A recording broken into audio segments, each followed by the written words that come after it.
Hello, my name's Dave Emory, and in this segment we're going to continue with our analysis and excerpting of the book Blood Oath, subtitled The Conspiracy to Murder Nicole Brown Simpson. The book was co-authored by Stephen Worth and Carl Jaspers, published in softcover by Rainbow Books, copyright 1996. This book presents a scenario in which an elite group of white supremacists, and in particular a six-man elite strike team, about which we'll have more to say in a minute, did the actual murders of Nicole Brown Simpson and Ronald Goldman, framed O.J. Simpson, in order to basically accomplish a number of things. This was, according to the account presented here, a Nazi psyop intended to split the races, perhaps in preparation for igniting a race war, to discredit and alter the judicial system, and to discredit law enforcement in general and the LAPD in particular, also to alienate officers in such a way as they would become further recruits to the white supremacist cause. One of the suspicions that I had long held concerning the O.J. Simpson case was the possible involvement of Nazi or white supremacist officers with the framing of O.J. Simpson. Indeed, there is a history of white supremacist and Nazi activity within the ranks of L.A. law enforcement. What we're going to look at now is the recruiting efforts of a white supremacist and Klan leader named Dennis Mahone, M-A-H-O-N, within the ranks of L.A. law enforcement. Reading now from Blood Oath. On Saturday, April 20th of 1991, the Los Angeles Times published an article entitled, "Klan's Attempt to Recruit Police Probed," unquote. The White Knights, a faction of the Kansas City, Missouri Ku Klux Klan, were actively recruiting members of the Los Angeles Police Department. The leader of the White Knights, the Imperial Dragon Dennis Mahone, was quoted from a telephone interview, quote, "Recruitment applications had been mailed to several LAPD divisions, to individual officers at the stations, and to some officers' homes," unquote. He stated that he had received about 50 responses from officers asking for more information. A handful returned filled-in applications. Moreover, he said, if, quote, "they, cops, see Police Chief Darrell Gates hammered, then you're going to see a lot of guys join up," unquote. Mahone was alluding to the demand that Gates should resign after the beating of Rodney King by 4 white officers. Mahone, who has an office and followers in Tulsa, Oklahoma, made the following chilling statement, quote, "We're the most violent Klan in America, and we are trained in counterinsurgency," unquote.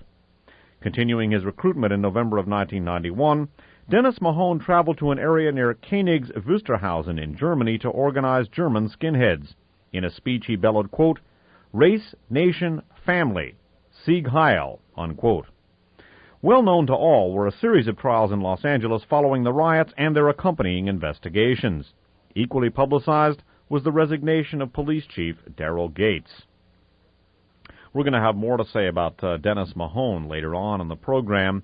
Suffice it to say that he is among the white supremacists whose alleged links to Timothy McVeigh are being probed. Certainly McVeigh was an acquaintance of his, according to information presented by McVeigh's counsel.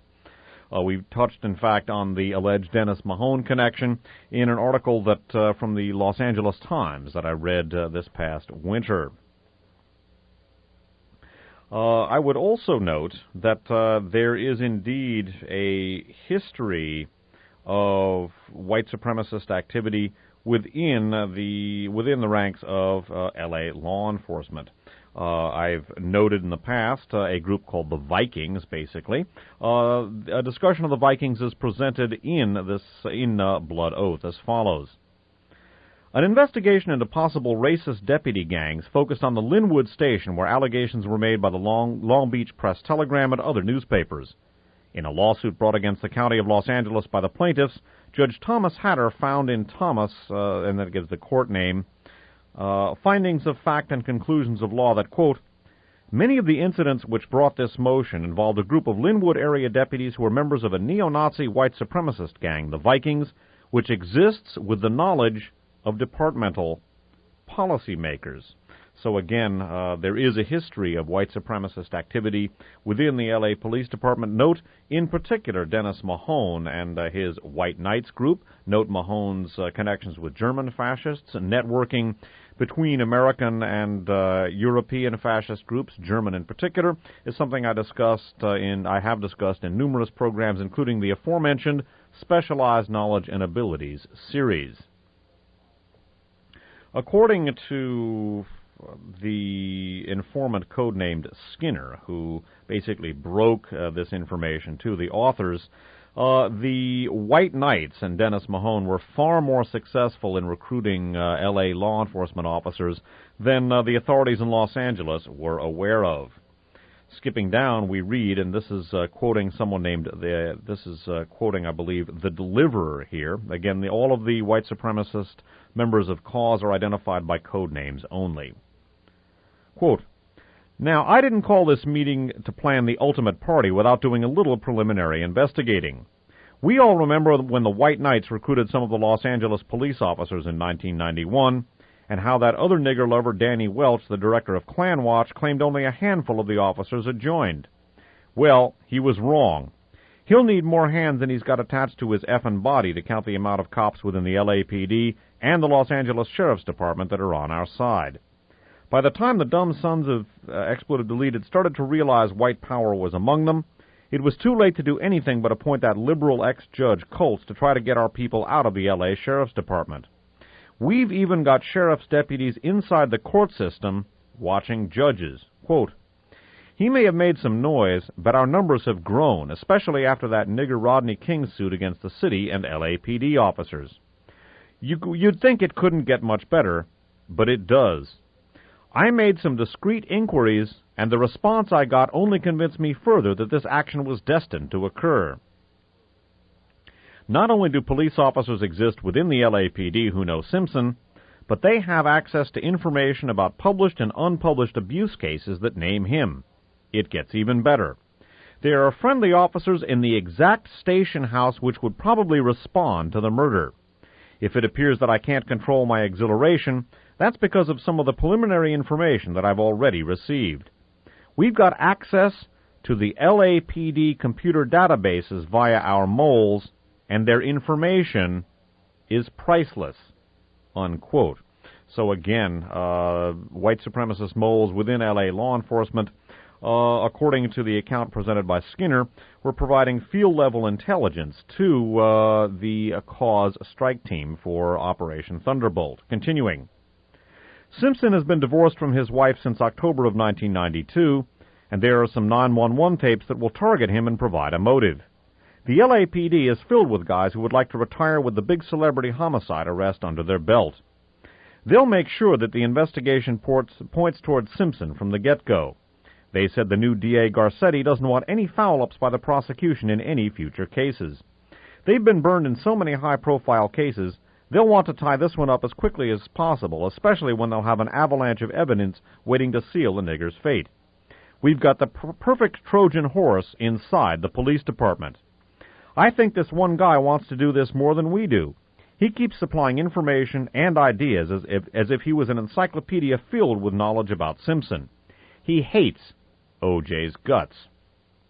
And again note that according to the account presented by Skinner, this operation relied in part on white supremacist officers allied with this outfit within the very station house that would respond to the murders. Also, these officers, or the unnamed Trojan horse, continued to provide field-level intelligence to the conspirators even after the initial decision to go forward with the operation was presented. Returning once again to Blood Oath, quote, and this is quoting the Deliverer once again. Again, the Deliverer is described here as a former very high-ranking military officer who is the leader of the group and the contact between this blind cell and the generals, their superiors within the organization, and also the unnamed foreign terrorist group, probably German, that was providing them with unlimited financing. Quote, "Our contacts in Los Angeles reported a very important incident had occurred. It drives another nail into O.J.'s coffin. On October 25th, not too long after our last meeting, another 911 call was recorded from Nicole Simpson, which described the nigger busting down her door at Gretna Green Way and the cops responding. This is going to be a pleasure. Taking out these two birds with one stone is worth all the planning and effort. So again, according to the account presented here, field-level intelligence was provided to the conspirators even after the initial go decision had been made. It should also be noted that, again, one of the major roles of the white supremacist officers allied with this operation or involved with it, and by the way, their identity is unknown to the strike team itself. Again, this was a blind sell. One of the goals was to initially point the investigation in the direction of O.J. Simpson. The deliverer, returning to Blood Oath, the deliverer replied quickly, quote, "I guess you forget about our kinsmen inside the LAPD and the LASD. We can't forget about our Trojan horse we talked about. Those kinsmen have been extremely active in our behalf," unquote. For the first time, a clearly audible murmur rose. It was electrifying to hear. And indeed, the Trojan horse and the officer, or perhaps officers, it's unclear, because the exact identity of the Dark German, as he is codenamed, and apparently officers from the station house that would respond to this killing, or an officer, was the individual or perhaps a group of people who led the investigation in the direction of O.J. Simpson. And again, in the previous segment, we talked about the Dark German and the secret that he had told the generals, and the deliverer that would blow the lid off of the LAPD. I suspect, but cannot prove, and Stephen Worth agrees, that may very well be Furman and the Furman tapes. But again, I want to stress that that is conjecture and has not been proved. Also alleged by Skinner is that some of the white supremacist officers allied with Cause and allied with this operation delivered a warning to O.J. Simpson. And again here, quoting the deliverer, quote, "Now get this, some of our sympathetic LAPD detectives have warned O.J. Simpson that his life is in danger. So what does he do?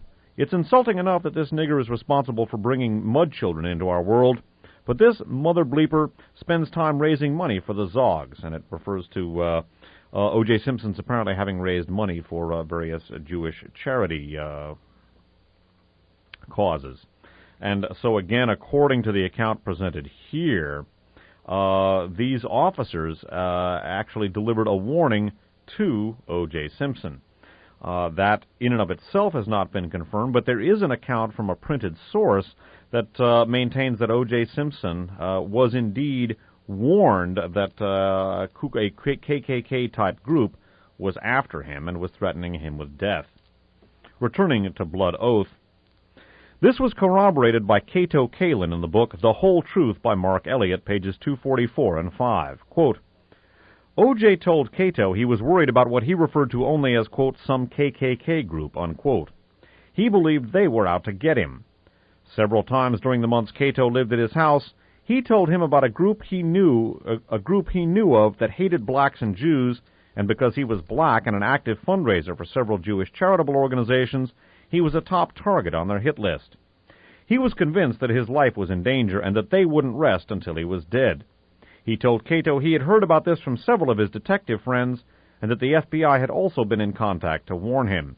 As a result, he said, he was constantly in fear of being hit. He said he told Nicole about it, but that she didn't believe him." One wonders, and again this is pure conjecture, whether that might have had something to do with the stiletto knife that O.J. purchased. And still more about the threats against O.J. Simpson from white supremacist groups. Again, whether or not it was the detectives alluded to in that account that I read earlier remains to be determined. Returning once again to Blood Oath, the lack of recognition for Singular's book, and by the way, this alludes to the book Legacy of Deception by Stephen Singular, which presents a very similar and related scenario for the O.J. Simpson frame-up. Stephen Singular was the author of the book Talk to Death about the Order's murder of Alan Berg, the 10th anniversary of which Operation Thunderbolt, the murder of Nicole and framing of O.J. Simpson, was meant to observe. And Stephen Singular was contacted by, again, an anonymous informant within the L.A. legal system who contacted him specifically because of his work on the Order and the murder of Alan Berg. And this source said that now neo-Nazis were not just on the fringes of society, but were working from within the system and doing a great deal of damage. I would say that's something of an understatement at this point. Returning once again to Blood Oath. The lack of recognition for Singular's book and the behavior of Geraldo Rivera form one more significant coincidence, that of the media continuing to ignore information that doesn't fit its theories. During a recent Geraldo show, Mark Elliott, author of Cato Kalin, The Whole Truth, called in to discuss the Cato tapes. Elliott reported for the first time that Cato told him O.J. had received threats from a neo-Nazi group. Previously, on page 244 of his book, Elliott reported only that Cato had mentioned O.J. was aware of a threat from, quote, some KKK group, unquote, and that the group, quote, hated blacks and Jews, and he, O.J., was the top target on their hit list, unquote. So again, whether those threats were delivered by the officers remains to be determined. I've also noted in the past, in connection with Mark Furman, that there were allegations that he was the de facto head, and this again from LAPD personnel files, quoted by Newsweek magazine. There were allegations from other officers that he was the de facto head of a white supremacist group within LAPD called WASP, or White Anglo-Saxon Policemen. I've also noted that, as I have many others, that he retired to Sandpoint, Idaho, that's up in Aryan Nations country. Also, that small town of 5,200 not only has an identity Christian congregation headed up by a guy named Dave Barwell, but also is home to the newly retired Louis Beam. Louis Beam, a top Aryan Nations official, and the author of the leaderless resistance strategy of forming small underground cells to wage a violent war against the system. The coincidental, if indeed that's what it was, retirement of both Louis Beam and Mark Furman to Sandpoint is discussed here. Returning to Blood Oath, a series of coincidences involved Sandpoint, Idaho, and one Louis Beam. Sandpoint appears to have developed a magnetic appeal, attracting individuals from our nation as a. There's a misprint here. A series of coincidences involved Sandpoint, Idaho, and one Louis Beam. Sandpoint appears to have developed a magnetic appeal, attracting individuals that our nation as a whole has been more than willing to give up. Was it pure coincidence that Louis Beam, a fantastically effective organizer for the Aryan Nations, retired here at about the same time as Mark Furman? Louis Beam, a friend of Richard Butler, the founder of the Aryan Nations, was a charter member of its splinter group, the Order, founded in 1983 after Butler called for a racial holy war. The Order was responsible for the murder of Denver radio talk show host Alan Berg a year later. Klanwatch credits Beam with the group's recent comeback through the use of such rhetoric as, quote, "Get ready for what we know is coming. Everyone talks of a race war. How many guns, bullets, food, training, preparations have you made? Our forefathers built this country with courage and blood. It will take fresh blood, but by God, a lot of it will be the blood of our enemies. Get ready," unquote. And also noted is a point system that Louis Beam discussed. This from the Klanwatch Intelligence Report, maintaining that Mr. Beam spoke as follows. In their October 1995 edition, Louis Beam created an assassination point system in 1983 that was used to reward Aryan Nations warriors who kill enforcement officers, that's policemen basically, federal officials, civil rights leaders, and other, quote, enemies, unquote. The Order adopted Beam's point system to motivate its members. So again, whether or not it's a coincidence, Louis Beam, quote, retires, unquote, to Sandpoint, right about the same time as Mark Furman retires to that same area. And again, whether Mark Furman is the Dark German or part of the Trojan horse alluded to in the previous accounts remains to be determined. Also alleged by Skinner is that in addition to law enforcement people within the forensics departments of various law enforcement agencies, and this may very possibly be LAPD, were also very much involved not only with the cause against capital C, capital A, capital U, capital S, capital E, but involved with providing intelligence information for Operation Thunderbolt. We read, quote, "We need to get information about O.J.'s doctors and plan visits for checkups in talking to some forensic lab people who were kinsmen. I gained an insight into some other items that could be used in the frame. One of the guys checked a legal database he had access to." So again, in addition to law enforcement officers, they also had access to forensics people. The next point we're going to discuss, and we've already touched on this ever so briefly in the earlier segments, concerns Skinner's contention that this particular operation was financed from abroad with unlimited financing from a foreign terrorist group. Repeating a brief passage from a previous segment, what made this group far more dangerous than any before was that it had unlimited financial assistance from a foreign terrorist group. I would note that in the book Unholy Alliance by Peter Levenda, there's information related which in turn comes from the book by an order turncoat and informant named Thomas Martinez, that the order got funding from German, quote, families in Latin America. That's probably the what I call the underground Reich, the Third Reich residua, that have reformed anew in the very powerful Bormann Flight Capital Organization in Latin America. Although possibly families, I suspect that families is a code word. More about the unnamed foreign terrorist group, and from the passage I'm about to read you, I suspect that it is German, although there is no proof of that. After this Operation Thunderbolt was successfully concluded, the commanding officer, again a former high-ranking military officer codenamed the Deliverer, died under strange circumstances after contacting and meeting with the foreign terrorists who had financed them. It was the belief that something had alarmed these people about the Deliverer and that they eliminated him in order to hide their own identities. Again, from the context here, I suspect that the backers were German Nazi terrorists, quite possibly connected with the residual Third Reich elements in Latin America. Returning to Blood Oath, by the way, Margie is the widow of the Deliverer. Between sobs, Margie told us how, even though the generals were satisfied with our results, the foreign group that had supplied the funds for the operation grew concerned because of the international notoriety the case was gaining and how the tide of world opinion was turning. She was able to piece together, from some of the phone conversations she overheard, how a race war the backers were conducting in their own part of the world was causing an image problem with the U.S.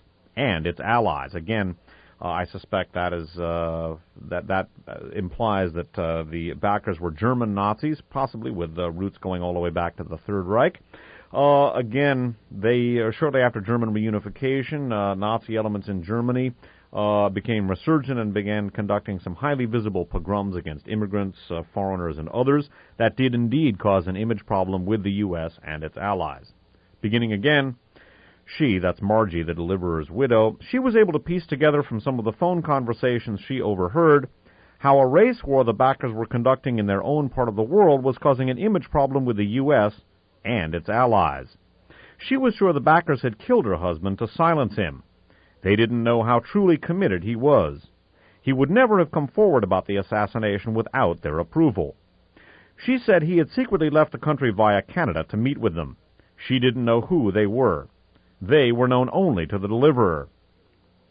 Now, crying openly, Margie choked on her words. Quote, he called and said he now feared for his life. It was something they found out, but he didn't know what it was. He was flying back to Canada immediately. That was last Thursday. He never made it back. I got an anonymous telephone call on Sunday. The voice said he died of a heart attack, but I know better. Her eyes took on a glassy stare, as if she had been at his side when it occurred. His heart was as sound as any man's here. And again, the Deliverer was the go-between between this blind cell and its foreign backers and its superiors within the organization. One of the strategic advantages of the blind cell is that it makes it very difficult for an operation to unravel past a point. And also, if for any reason a given cell needs to be cauterized from the other organization, the leader, the contact man, can be disposed of, as apparently the Deliverer was for whatever reason. Again, I've noted that the blind cell organizational methodology has long been used by fascism in general and Nazism in particular, going all the way back to the Hitler period in Germany. I've discussed that in the September 20th installment, September 20th, 1992 installment of RFA 37. I've also discussed it at great length in the miscellaneous archive show, Why Johnny Can't Identify Il Duce. In Blood Oath, the authors further relate the blind cell methodology, again central to Louis Beam's leaderless resistance philosophy or methodology. And they're quoting here from Morris D's newly published book, Gathering Storm, America's Militia Threat. And it describes how hate groups use the blind cell concept. This is not to say that all or even most militias are necessarily hate groups. I've made my feelings about the mixed bag that I believe the militias are in the past. Many of them are sincere and genuinely patriotic people. Many of them are sincere conservatives. However, there are also a great many Nazis and fascists and hate groups within that milieu, and I personally think that the militia groups themselves have been irresponsible, and the related patriots networks have been irresponsible in not taking more cognizance of that. I think they've also been opening themselves up to a lot of serious grief eventually down the line. Wouldn't surprise me if the white supremacist organizations and perhaps this cause group, if in fact such a group exists, because bear in mind this information comes from an anonymous informant, were intending to inflame and divide and polarize the militia/patriot networks, much as they have intended to and apparently succeeded in dividing and inflaming and polarizing the law enforcement community as well. Of the blind cell methodological organization, we read in Blood Oath, the original meeting of the cause group, it says, his description fits the operation of cause to a T. The original meeting on October 9, 1993, consisted of a supercell of 15 members. Only one, the deliverer, had contact with or knew the identities of the generals. None of the members outside of the deliverer and the 3 two-man teams knew who comprised the recon and hit squad.